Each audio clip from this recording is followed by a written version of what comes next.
네, 특별한 일요일입니다. 시사 토크 이슈를 말한다. 새로운 MC입니다. 박경추 아나운서입니다.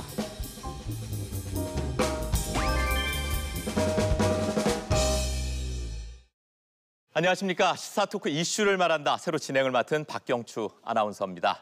개인적으로는 참 오랜만에 카메라 앞에 섭니다. 떨리기도 하고요. 또 설레기도 한데 아마 오늘 초대 손님으로 모신 이분도 저와 비슷한 심정이 아닐까 싶습니다. 이분 보시면 야, MBC가 정말 변했구나 이런 생각 드실 것 같은데요. 모시겠습니다. 방송인 김미화 씨입니다.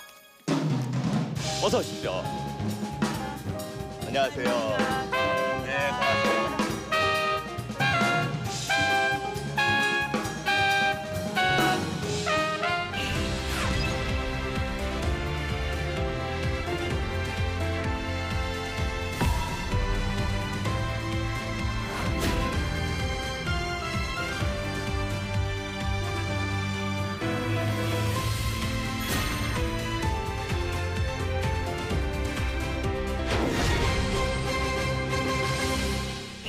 정말 오랜만이시죠? 이 MBC에 네.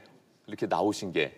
반갑고 오랜만입니다, 정말. 예. 언제 나오셨었죠? 그러게요. 텔레비전은 한참 오래된 것 같고요. 네. 라디오가 2011년도에 우와. 그만뒀으니까. 저보다도 오래되셨네요. 예, 아니 우리 박경추 아나운서도 5년 저도 동안 한 못 돌아오셨어요. 5년 만에 네. 지금 나오는 겁니다. 정말 축하드립니다. 아이, 고맙습니다. 네네. 어떠셨어요? 이 라디오 이제 그만두고 참 고생 많이 하셨었는데 그래도 요즘은 이제 사회상이 또 많이 바뀌었잖아요. 글쎄 뭐 체감을 하시고 계신가요? 오늘에서야 체감이 되네요. 아, MBC 그래요? 와 보니까 네. 정말 그동안 못 만났던 분들 반가운 얼굴들. 변창립 아나운서도 뵀고요. 아, 그러셨군요. 네, 처음 오셨대요. 또 여기 상암동에. 맞습니다. 네. 예, 그래서 오늘 실감이 나는데 세상이 바뀐다고 그래서 그렇게 뭐 빨리 하루아침에 휙 바뀌는 게 아니라서. 그렇죠. 오늘 그래도 듬직한 분하고 같이 오셔서 외롭진 않으셨겠어요. 오늘 우리 박경추 아나운서가 새로 시작하신다고 하고 이 프로그램 응원을 해드리고 싶어서 저희 가족들 전체 나왔습니다. 저 호세윤 밴드, 네, 저희 그리고 남편하고 저희 가족들입니다. 저분들이. 윤승호 교수님과 호세윤 엉거주춤 밴드분. 일어났다 앉았다. 예, 예. 오늘 고맙습니다. 잘 부탁드리겠습니다. 좀 풍악을 좀 이렇게 올리고 그래야 좀 또 프로그램이 잘 되는 거 그러니까요. 아니겠습니까? 분위기가 네, 네. 마치 처음이 재즈 카페 같은 그런 분위기였습니다. 고맙습니다. 얼마 전에 그리고 상도 받으셨죠? 네. 2017 대한민국 대중문화예술상 문화예술상. 대통령 표창. 네. 근데 상 받는 걸 봤는데 사과를 들고 올라가셨더라고요. 사실은 제가 거기 나가서 어떤 이야기를 할까 하다가 저희 동네 제가 시골에서 이제 농사를 짓다 보니까 예쁜 꽃사과가 많이 눈에 보여요. 그래서 저 사과를 가지고 뭔가를 이용을 해야 되겠다. 그래서 사과 팔찌를 만들어서 네. 가지고 나갔습니다. 상징적으로. 정말 그 블랙리스트에 올랐던 우리 문화 예술인들이 제대로 된 사과를 좀 받았으면 좋겠다는 생각으로 이런 거 만들었는데 어떻습니까, 여러분? 네. 저희 MBC하고 2년 좀 얘기해보고 싶은데 저는 김미화 씨 하면 당연히 KBS에서 방송을 시작하신 줄 알았거든요. 근데 MBC가 처음이었다면서요? 네, MBC 개그맨 시험을 제가 처음 봤었습니다. 그 82년도에 개그맨 라디오에서 뽑았었거든요. 그때 저하고 같은 동기가 배영만 씨. 됐다고요 이거 하시는 분. 그다음에 저희 쓰리랑 부부 할 때 그 지씨 아줌마, 네, 팡빼 했던 그분. 오, 같은 동기예요. 그러시군요. 근데 라디오에서 뽑았는데 텔레비전에서 한 번도 섭외 온 적이 없고요. 저희 MBC가 인재를 잃었네요. 그럴까요? 사람을 볼 줄 몰랐네요. 그럴까요? 아쉽네요. 그럼 이제 MBC하고 본격적으로 인연을 맺은 거는 라디오였겠네요. 네, 82년도에. 네. 그러다가 이제 시사 프로그램하고 인연을 맺게 되시는 거죠, 라디오에. 네. 네. 그 계기가 있었습니까, 특별히? 손숙 선배님이 하여튼 어떤 일로 방송에 대타가 필요했었어요. 그래가지고 여성시대 하실 때인데 그때 제가 이제 일주일 동안 대타를 했었거든요. 그때 담당 PD가 이제 저를 눈여겨봤었나 봐요. 왜냐하면 제가 목소리가 좋잖아요. 그러니까 이제 눈여겨보시다가 저녁 6시 때에 조금 말랑말랑한 시사 프로그램을 좀 해봤으면 좋겠다. 새벽 6시는 손석희 선생님께서 네. 하고 계셨고요. 그다음에 저녁 6시는 퇴근하면서 좀 힘들잖아요. 그러니까 조금 직장인들이 가볍게 들을 수 있는, 집에서도 가볍게 들을 수 있는 그런 걸 기획을 하신다고 저를 찾아오셨었죠. 그게 인연이 된 거예요. 근데 사실 그 시사 프로그램을 코미디언이 진행한다. 그 당시만 해도 굉장히 파격적이었을 것 같은데 좀 부담스럽진 않으셨어요? 정말 많이 부담됐죠. 왜냐하면 저는 그 대중 연예인이잖아요. 네. 코미디언이고 누구에게 반대를 받아본 적이 없는 사람이잖아요. 근데 PD께서 찾아오셔가지고 제가 그때 사회복지에 굉장히 많이 그 관심을 가지고 있었거든요. 네. 공부도 하고 있었고. 그러니까 발로 뛰는 사회복지도 중요하지만 굿 뉴스. 좋은 뉴스로 미화 씨가 많은 분들에게 용기를 줄 수 있다면 그것도 사실 사회복지다. 네. 이렇게 이야기를 하셔가지고 우리가 지금은 웃으면서 얘기합니다. 그때 그 꼬임에 빠져가지고 마술처럼 찾아오셔서 그랬었다. 근데 예. 그렇게 시작한 김미화의 세계는 그리고 우리는이라는 프로그램이 2003년부터 2011년까지 거의 8년을 진행을 하셨고 그리고 손석희의 시선 집중과 함께 MBC의 간판 프로그램이 되잖아요. 네, 네. 무엇이 청취자들에게 호소력을 발휘했다고 생각을 하세요? 그러게 제가 잘했던 것은 없는 것 같은데요. 잘하셨죠. 그냥 솔직하게 제가 모르는 거를 여쭤봄으로써 우리 듣는 분들이 그래 저건 나랑 똑같이 그 생각하는 면도 있어. 이런 건 이런 거구나. 친절하게. 그러니까 그 많은 청취자 여러분들이 그러셨어요. 당시에. 옆집 아줌마가 고자질 해주는 것 같아요. 아저씨 그렇게 하면 안 되잖아요. 그건 이렇잖아요. 라고 옆에서 고자질 해주고 알려주는 것 같은 느낌? 그런 편안한 느낌이 있었다고 하시더라고요. 생방송으로 하다 보면은 피치 못하게 아주 당황스러운 상황도 생기고 이거 방송 중에 이거 어떻게 해야 되나 곤란한 경우가 많이 생기는데 네, 라디오는 특히 그렇죠. 라디오는 주로 이제 많은 게스트들이 나오셔가지고 이야기를 하니까 예전에 그 이명박 전 대통령 시절에 네. 그때는 4대강에 대해서 반대하는 학자들이 별로 없었어요. 그리고 감히 못했었죠. 네네네. 네. 왜냐하면은 반대를 해서 찍히면 연구 용역이라든지 맞아요. 뭔가 하여튼 불이익을 당하던 그런 네. 게 있었나 봐요. 그래서 정말 찾기가 힘들죠. 반대하는 분들을. 근데 시사 프로그램은 반반의 어떤 그 그렇죠. 균형을 맞춰야 되는 그게 있어요. 또 형평성을 따지니까. 그래서 찾다 정말 어렵게 어느 한 분을 찬성 말고 이제 반대하시는 분을 섭외를 한 거예요. 그래서 그게 한 8분 정도 되거든요. 네. 제가 딱 이제 자 이번에는 4대강을 반대하신다는 어느 학자님 연결하겠습니다. 박사님 반대하신다고요? 그래서 딱 연결이 딱 됐는데 네. 아닙니다. 찬성합니다. 말을 딱 바꾸신 거예요. 그래서 8분 동안을 제가 그걸 뒤집어서 말씀을 드리느라고 그래서 정말 결론을 끌어내셨나요? 반대. 아니죠. 그분은 아마도 주변에서 이제 연결한다고 하니까 많이 물어보셨나 봐요. 그러니까 반대했다가 그 나중에 어떻게 하려고 그래 이런 소리를 들으셨는지 모르겠는데 마음을 바꾸셨군요. 갑자기 바꾸셔가지고 엄청 힘들었던 그런 진짜 당황하셨겠네요. 네, 8분 동안을 제가 뭐 어떻게 바꿔서 얘기를 했는지 모를 정도로 네. 제 기억에도 제가 그때 그 당시에 세계는 그리고 우리는 들으면 참 쉽다. 그러시죠. 뭔가 막 네네. 이렇게 어려운 말로 이야기를 풀어나가는 게 아니라 그냥 네. 쉬운 말로 풀어나가서 제가 어려운 말을 몰라가지고 굉장한 장점이었던 것 같아요. 이제 한 10년 넘게 시사 프로그램을 진행하신 거잖아요. 그러면 노하우도 많이 갖고 계실 것 같은데 네? 저한테 좀 팁 좀 주시죠. 시사 프로그램 진행하는 노하우요. 박경추 아나운서 너무 그 바른 생활로 이렇게 딱 앉아 계시는데 좀 풀까요, 이렇게? 요 경추를 일단 푸십시오. 이렇게 풀고 조금 이렇게 좀 가볍게 하시고 그다음에 요 추를 좀 이렇게 꺾어. 그래서 이렇게 손석희. 네네. 이게 좀 살짝 이렇게 하면 좀 자신감 같은 게 딱 보이잖아요. 네. 그러면서 그 외국의 그 시사 앵커들. 토크쇼, 데이빗 레로건 쇼 같은 거, 그거 보면은 막 자신 있게 하고 난 대본 딱 던지잖아요. 네. 그 우리 거기 호세윤 밴드의 우리 윤승호 단장님 어떻게 이렇게 던질 때 효과음 좀 내드릴게요. 효과음 그거 좀 맞춰주십시오. 한번 던져볼까요? 자 그러면 던집니다. 던지십시오. 자신 있게.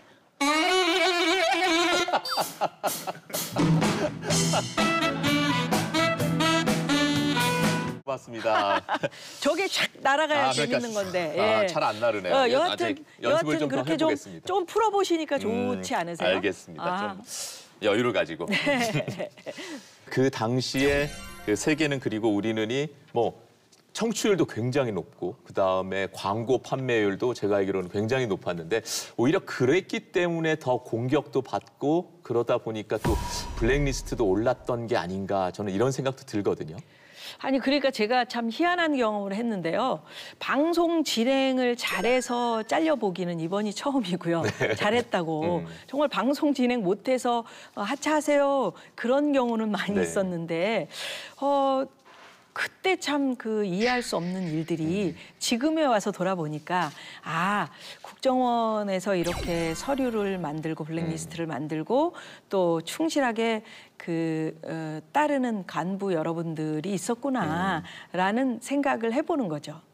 그때 좀 그런 낌새를 채셨나요? 이런 일련의 움직임들이 어떤 거대한 공권력에 의해서 시도가 되고 가해지는 압력이구나 이런 느낌이 있으셨습니까? 근데 그때는 사실은 시사 프로그램을 하면서 이상한 일들이 점점 일어나긴 했지만 그게 이렇게까지 사찰까지 하리라고는 생각을 못 했었던 거거든요. 2010년도에 KBS에서 갑자기 블랙리스트, 그러니까 블랙리스트라는 말을 저는 KBS 구성원들에게 처음으로 들었고요.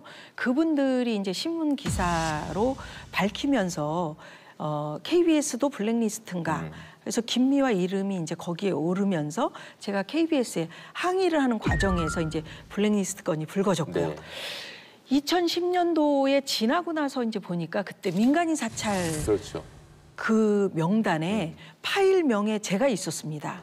그러면서 2011년도에 이제 본부장님이 새로 오시면서 라디오 본부장님이 새로 오시면서 이제 본격적으로 김미화 씨 하차하세요라는 이야기가 이제 된 거죠. 그때는 전혀 그런 눈치는 못 채셨군요. 그냥 이상한 일이 자꾸만 벌어지고 있구나 정도. 이와 관련해서 지난 28일인가요? 국가하고 이명박 전 대통령 등을 상대로 손해배상 청구 소송도 지금 내셨죠? 대중문화예술인들하고 블랙리스트에 올랐던 문성근 선배님도 계시고요. 그리고 영화 감독님들. 현재는 34명이 함께 참여를 했는데 점점 그 명단이 늘어날 겁니다. 그리고 손해배상 액수도 늘어날 거고요. 그래서 손해배상 액수보다는 사실은 이런 일이 다시는 일어나서는 안 되기 때문에 저희들이 사실 법원에 왔다 갔다 하고 검찰에 왔다 갔다 하고 이런 게 엄청 힘든 일이거든요. 그러니까 국정원의 서류를 이번에 제가 검찰에 가서 보니까 정말 이게 국가인가. 그러니까 9년 동안을 정말로 저를 철저하게 그 서류가 엄청나게 많은데요. 그러니까 방송 활동 전혀 못하게, 그다음에 방송 관계되는 곳에 전부 공문 보내서 못하게, 그다음에 광고 못 붙이게, 그리고 지방 행사 못하게, 또 밖에 나가서 대기업이나 중소기업에 어떤 것도 못하게. 그러니까 굶어 죽게만 딱 그렇게 완전히 고립시키는 거예요. 완전히 고립시키는 거예요. 감옥으로 그냥 집어넣는 거거든요. 서류가 그렇게 돼 있어요. 그래서 수용 불가 이런 표현도 거기 써 있거든요. 그러니까 완전히 이 사회에서 수용 불가하게 만들어라 하는 거거든요, 그게.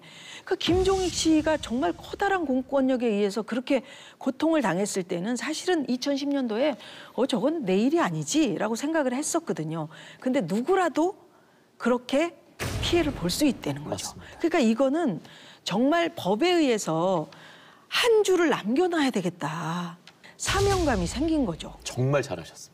고맙습니다. 힘드셨겠지만 네. 정말 잘하셨어요. 앞으로 지금부터가 어렵거든요. 법정에서 전 대통령과 그다음에 원세훈 전 국정원장 이런 분들과 함께 싸우려면 앞으로 몇 년이 흘러야 될지 모르겠어요.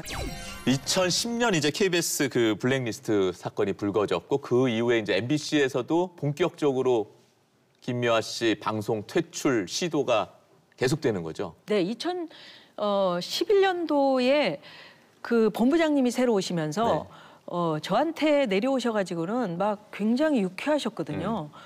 내려오셔서 막 김미화 씨 연예인은 영원한 거고 본부장은 한 번 하고 갈 사람이잖아요. 화이팅 잘합시다. 막 그러고 올라가셨는데 간부 여러분들이 한 분이 내려오셔서 하시는 얘기는 달랐어요. 본부장님이 김미화 씨가 시사 프로그램에서 내려가길 원한다. 그리고 이번엔 안 될 것 같다.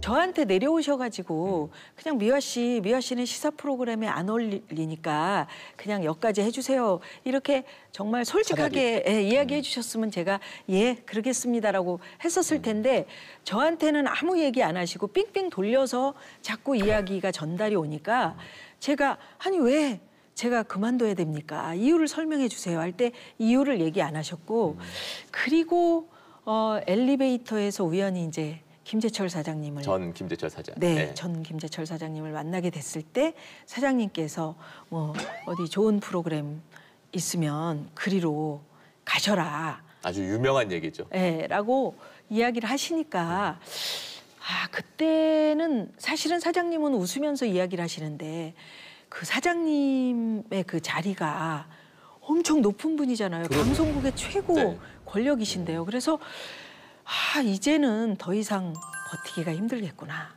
그래서 집에서 정말 고민을 많이 했고요.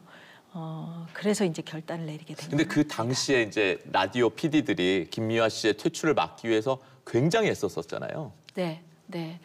저도 지켜봤었거든요. 네, 그 옆에서. 모습이 더 어떻게 보면 마음이 아팠다고 그러니까 마음대로 하실 수도 없었을 것 같아요. 네. PD들이 저렇게 열심히 저를 위해서 투쟁하고 있는데 내가 그냥 함부로 관둔다고 할 수도 없고 그렇다고 막 뭐 어떻게 끝까지 막 내가 남을 거야라고 막 한다고 그래서 저를 그 남길 것도 아니고 그러니까 이미 이제 그 개편 회의가 시작이 됐고요. 저는 이제 5월에 이제 개편 회의가 끝나면 이제 관둬야 되는 그런 상황이에요. 계속 신문에 나고 있고, PD들이 피켓 시위를 막 복도에서 막 하고 있고요. 방송국에서. 전 라디오 이렇게 올라가는데 도저히 PD들 얼굴을 보면서 제가 그 앞을 이렇게 지나갈 용기가 안 나가지고 계단으로 올라갔습니다. 그러면서 정말 많이 제가 계단에서 많이 말씀만 들어도 얼마나 힘드셨을까, 얼마나 곤란하셨을까 이런 생각이 드는데 네, 많이 정말 계단에서 많이 그래서 많이 울면서 마음을 다잡고 그렇게 다녔는데 어느 순간에 제가 너무 괴롭힌다 많은 분들을 이렇게 해서는 안 되겠다 싶어서 저희 남편하고 이야기를 했어요. 여기서 그냥 관둬야 되겠다. 그래서 어떻게 관둘까? 그래서 가서 정말 관두겠습니다. 이렇게 이야기 드릴 용기는 안 났어요. 그래서 집에서 SNS에 쓰자. 그래서 진솔한 이야기를 SNS에 쓰고 그 남편하고 같이 이거 이제 눌러야 되겠지. 그래서 이제 딱 누르고 그 다음 날 이제 난리가 난 거죠. 막 기자들 전화가 오고 막 방송국에서 전화가 오고 막 그러는데 제가 전화기를 이제 어떻게 꺼놔야 되는데 막 꺼서 다시 또 키면 막 전화가 막 100통씩 와 있고 막 그래가지고 남편이 이거 부인 뭐 어떻게 이걸 좀 무금으로 합시다 그래서 막 하다가 그걸 전화기를 초기화를 시켜버린 거예요. 전화번호가 싹 날라갔어요 그때. 아이고. 서로 막 당황하고 그래가지고 그렇게 좀 힘들었던 시절이 있었죠. 다시 이렇게 회상만 하셔도 감정이 막 북받치시는 것 같은데. 아유 죄송합니다. 윤수호 교수님, 그 당시 그런 모습 다 지켜보셨죠? 네, 지금 말씀하시는데 그 카운트다운 했던 순간이 기억납니다. SNS 올리던 순간이 기억나는데요. 뭐 위로가 되려고 노력했는데 어떠한 위로도 사실은 위로가 안 됐던 것 같고요. 그냥 그저 옆에 있어주는 것 자체로서 그냥 했었어요. 때로는 뭐 노력하느라고 뭐 이렇게 모닥불에 저희가 산속에 사니까 이렇게 모닥불 피워놓고 거기서 삼겹살을 구워 먹은 적도 있었고 네. 때로는 뭐 침묵 자체가 위로라는 생각이 들어서 전혀 뭐 며칠간 말을 건지 않은 적도 있고 근데 뭐 같이 괴로웠던 기간이었던 것 같아요. 근데 김미화 씨께서 그렇게 쓰셨더라고요. 남편분이 얼마나 큰 역할을 했는지 내가 비를 맞을 때 옆에서 묵묵히 걸으면서 함께 비를 맞아준 네, 남자다. 네. 저 이걸 보고 그냥 정말 큰 도움을 많이 받으셨구나 이런 생각이 들더라고요. 그러니까 늘 저희 남편이 저를 겸손하게 하고 좀 낮아지게 하고 그런데 참 많이 옆에서 격려해주고 이야기해주는 편이거든요. 네. 그래서 그때 정말 많이 방에 누워서 제가 한 3개월 동안 정말 괴롭더라고요. 그래서 침대에서 일어나지도 못하고 나가지도 못하겠고 그래서 정말 힘들었을 때 옆에서 그렇게 저를 다독거리면서도 딱 또 단호하게 이야기할 때는 해주는 사람 있었던 게 너무 감사해요. 남편한테 감사합니다. 정말 그때. 근데 윤 교수님이 이제 말로만 그렇게 위로를 해주신 게 아니라 음악 좋아하시고 음악 잘하시니까 음악적으로도 좀 위로 안 해주셨나요? 글쎄요. 뭐 피아노를 쳐서 들려준 적도 있고 뭐 기타를 친 적도 있고 뭐 있습니다만은 뭐 어떠한 위로도 큰 위로는 안 됐던 것 같은데 어쨌든 뭐 그때 그 생각하면서 지금 조금 들려주실 수 있으세요?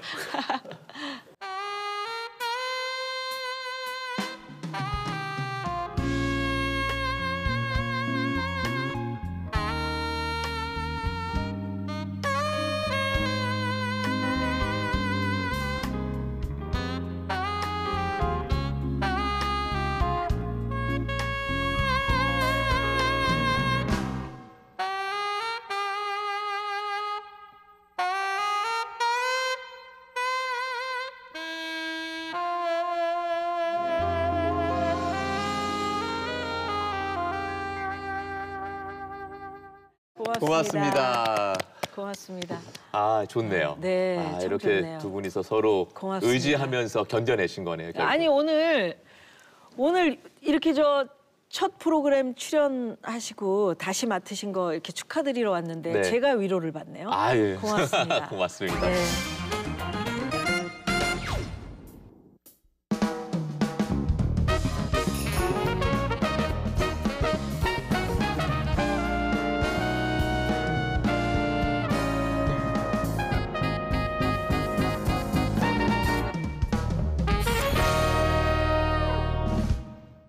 이번에는 저희가 그 김미화 씨 잘 아시는 분들 중에 네. 김미화 씨께 하고 싶은 말 그리고 또 묻고 싶은 말이 있다는 그런 분들이 있더라고요. 그러세요? 네. 어떤 분들이실 것 같아요? 혹시 이렇게 좀 머리에 떠오르는 우리 분들이 개그맨들이요? 있나요?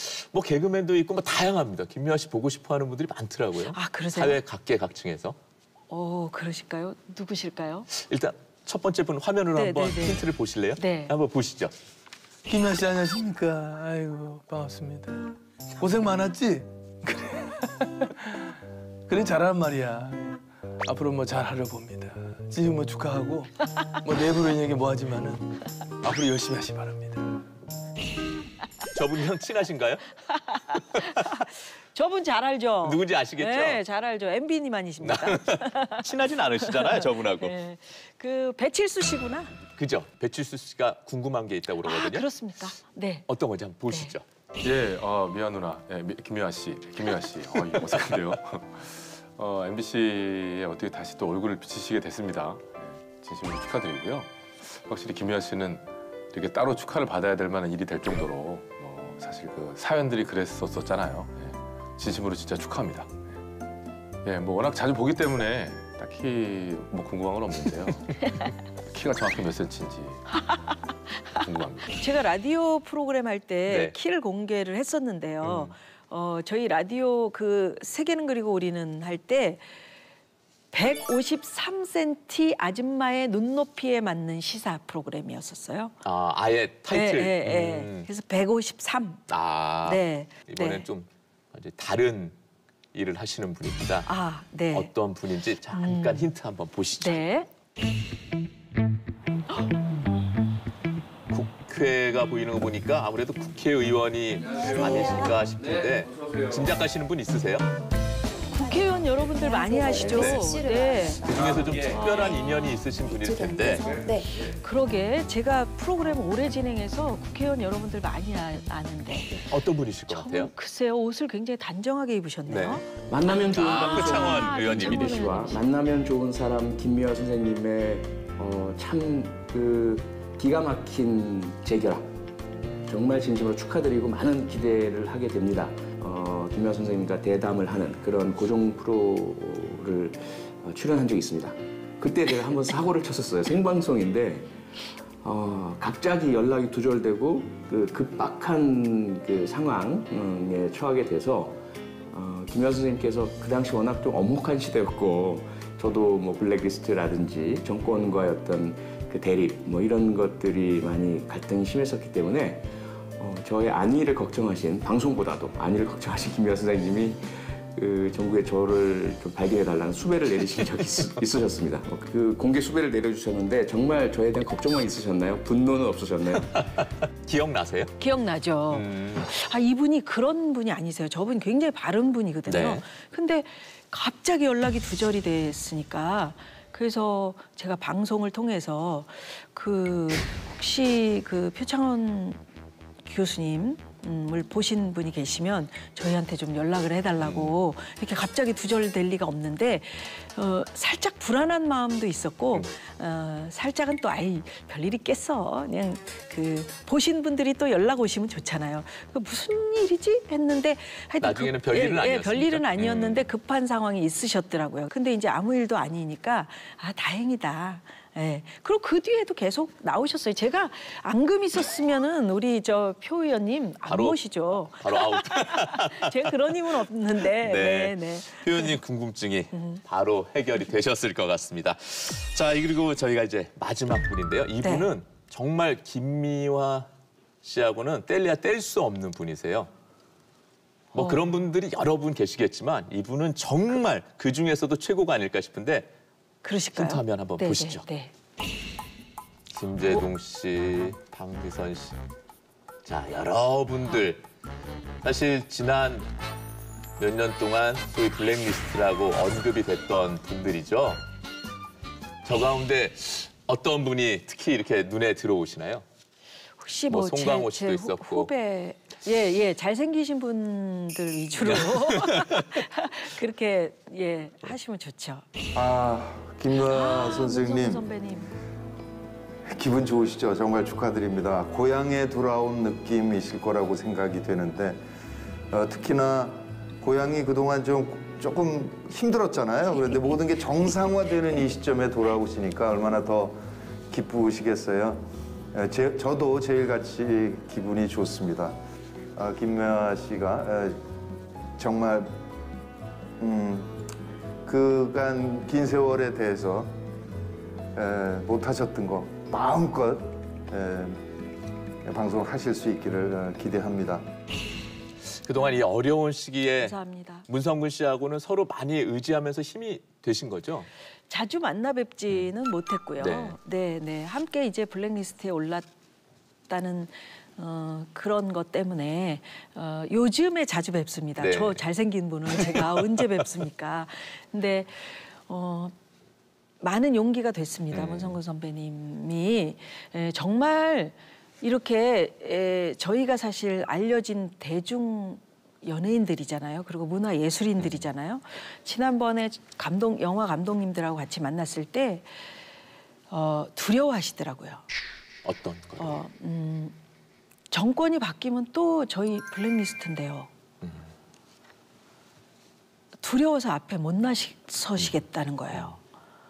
그런데 문성근 선배님은 용기 있게 나서시잖아요. 그런 게 우리 후배들에게 참 용기가 될 것 같다는 네. 생각을 오히려 문성근 선배님을 보면서 제가 배웠습니다. 힘을 반면교사로. 얻으셨군요. 그래서 네. 아, 내가 쓰러지지 말아야겠다. 박노해 시인의 이야기처럼 그러니 그대 사라지지 말아라. 쓰러지지 말아야겠다.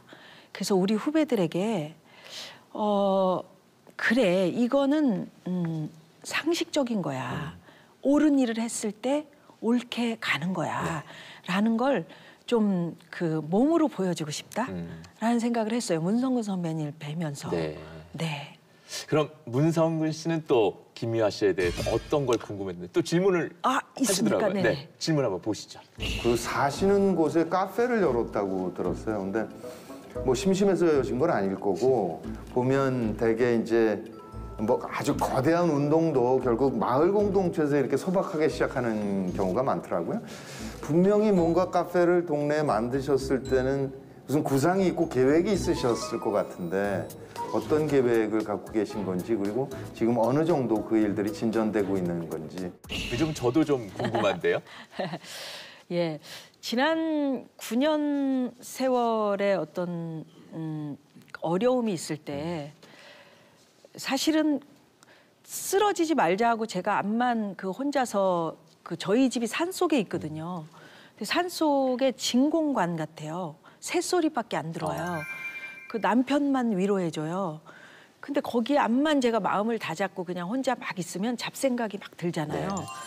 그래서 이제 어슬렁어슬렁 동네를 나가봤는데 우리 동네 분들이 농사 지으시는데 너무 착하신 거예요. 네. 내가 방송국 안에서 빛나는 것만 꼭 빛나는 건가? 우리 동네 이 착한 농부님들과 함께 할 수 있는 일이 없을까?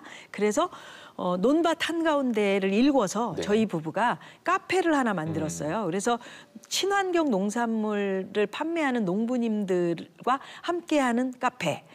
그래서 정말 생뚱맞죠. 그 길이 사람들 지나다니는 길이라고도 생각을 못했고요. 네. 차 한 대가 시골길에 그냥 뜨문 다니는 길이에요. 근데 논밭 한가운데를 좀 올려가지고 컨테이너 4대를 붙여서 거기서 이제 그 농산물도 판매하고 친환경 농산물 판매하고 우리 동네에서 문화행사도 열고 너무 신나는 게 많은 분들이 이제 유명한 분들이 오히려 뭐 예술의 전당이나 이렇게 MBC에 와서 볼 수 있는 많은 분들을 저나 저희 남편이 그 문화 쪽에 그 활동을 하니까 그러니까 그분들이 그냥 그 농부님들 돕는다 하니까 내려오시는 거예요.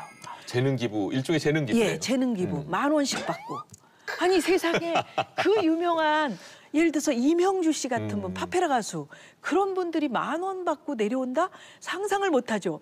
그러니까 농부님들이 딱 낮에는 막 밀짚 모자 쓰고 농사 지으시고요. 밤에는 반짝이 옷으로 딱 갈아입고 저희 야외 무대에 딱 오셔갖고 딱 앉아 계시는 거예요. 그 모습이 얼마나 아름다운지. 꼭 한번 가보고 싶은데요. 네, 놀러 오십시오. 네, 알겠습니다.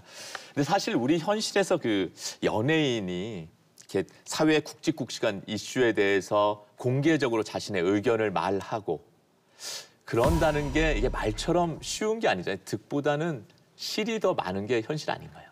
우리 현실은 그렇죠. 그런데 저는 공개적으로 하는 이야기가 더 많아져야 된다고 생각을 해요. 그래서 그런 문화를 좀 바꿔보고 싶은 생각이 예전부터 있었거든요.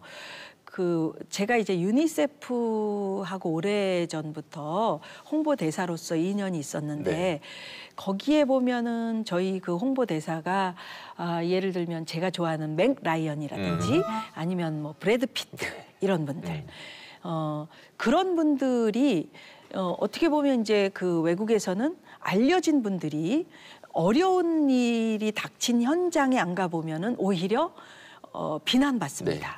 그렇죠. 그런 분들이 왜 가겠어요? 거기를 가야지만 그게 상식적인 거니까. 맞습니다. 어려운 곳에 손을 내밀어야 되니까. 근데 우리 사회는 오히려 그 코미디언이나 아니면 가수나 또는 뭐 유명한 분들이 그런 곳에 갔다. 그거 왜 가? 아니 코미디나 하지, 연기나 하지. 그 왜 가서 그런 목소리를 내? 이런 그 시선이 있잖아요. 아주 안 좋은 시선이죠. 네, 그래서 저는 그런 문화가 좀 바뀌길 바랍니다. 정말로 그렇게 어려운 곳에 찾아갔을 때 칭찬을 듣는 문화다. 맞아. 저건 당연한 거야. 아니, 우리가 그 김미화 씨한테 코미디언으로서 인기 얻게 많이 응원해 줬잖아. 그 응원해 준 만큼 당신도 어려운 곳에 손 내밀고 가서 봉사해야지.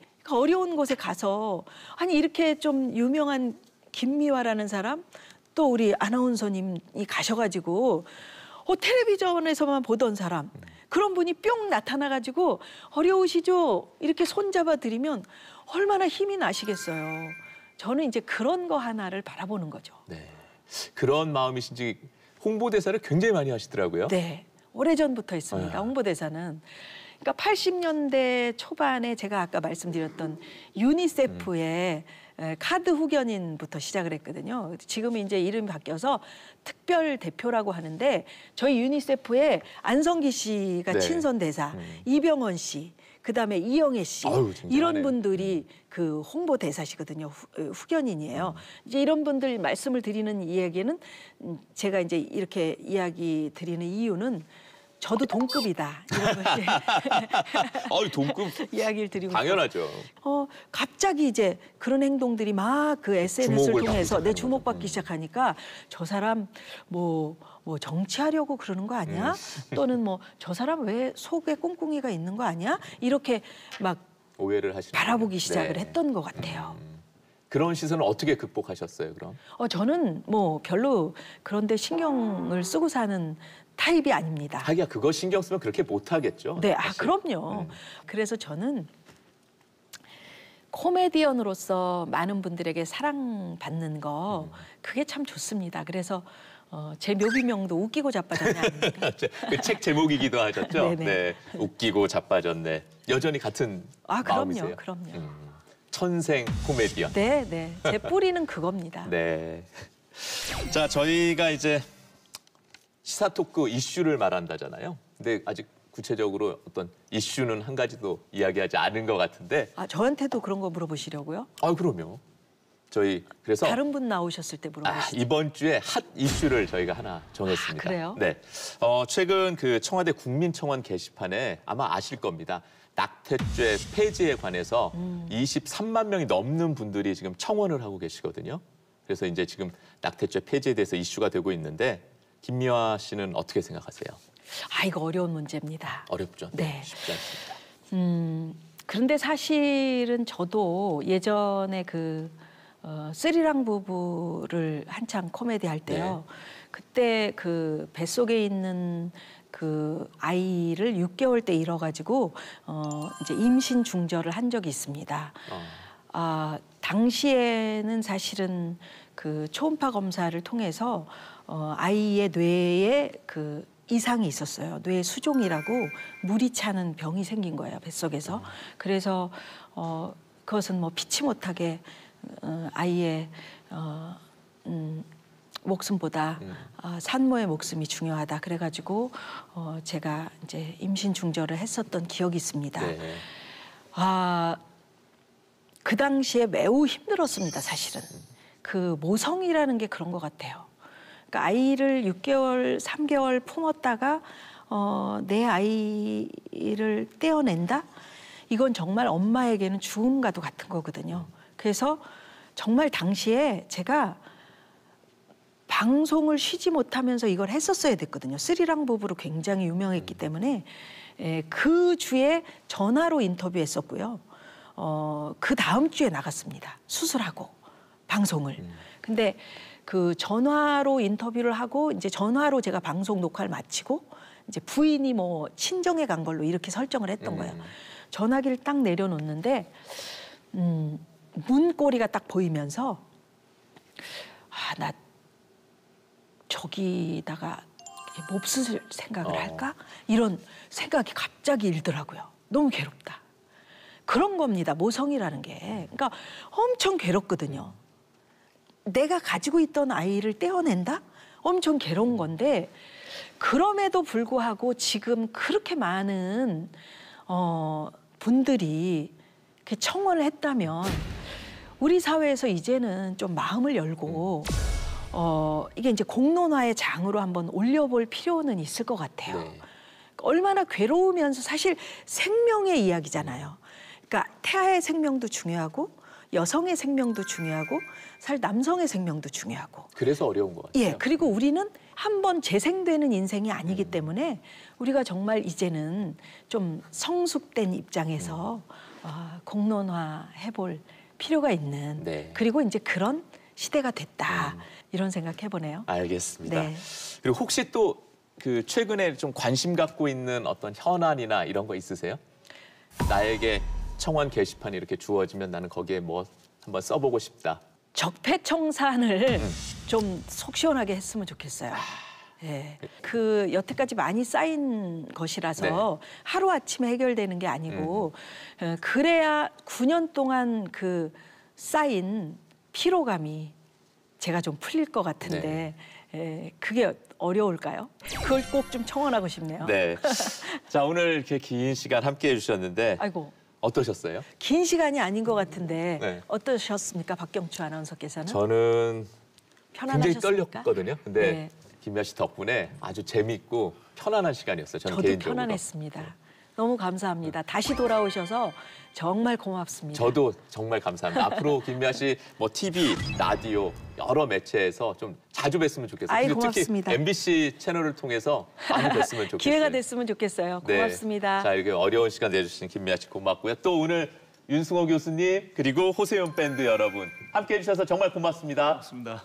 네, 세상 풍경 중에서 가장 아름다운 풍경. 모든 것이 제자리로 돌아가는 풍경이라는 시인과 촌장의 노랫말이 생각이 납니다.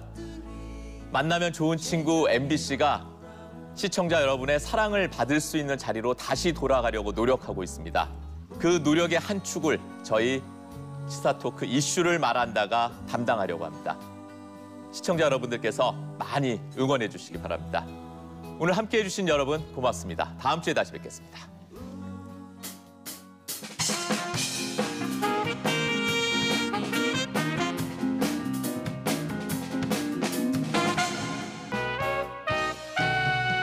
Fly me to the moon and let me play among the stars. Let me see what spring is like on Jupiter and Mars. In other words, please be true. In other words, in other words, in other words, I love you.